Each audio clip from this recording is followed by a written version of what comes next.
আগের একটা ভিডিওতে তোমাদেরকে জানিয়েছিলাম আমাদের কামরাঙা গাছে প্রচুর কামরাঙা এসেছে, তো কোনো একদিন ক্লাসে নিয়ে আসবো সকলের জন্য।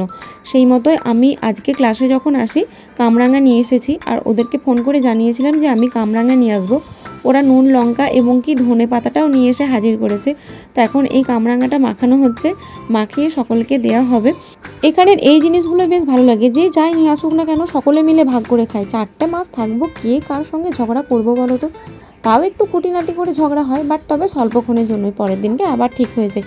তো এখন কামরাঙাটাকে নুন লঙ্কা এই সমস্ত কিছু দিয়ে মাখিয়ে নেওয়া হচ্ছে, আর কিছুক্ষণের মধ্যেই এটা আমাদের পেটে চলে যাবে। আর আগের যে ভিডিওটার কথা বলছিলাম, তোমরা যদি সেটা দেখতে চাও তো এই ভিডিওর নিচে দেখো লেখা আছে, সেখানে ক্লিক করে দেখে আসতে পারো। আর যদি আমার এই শর্ট ভিডিওগুলো তোমাদের ভালো লাগে তাহলে অবশ্যই আমার চ্যানেলটিকে সাবস্ক্রাইব করে আমার পাশে থেকো। আমার পরিবারের সদস্য সংখ্যা যত বেশি হবে আমার মধ্যে ভিডিও বানানোর ইচ্ছাটা তত বেশি বাড়বে। তো এখন আমরা এটা খাই, আর তোমরা আমার চ্যানেলটাকে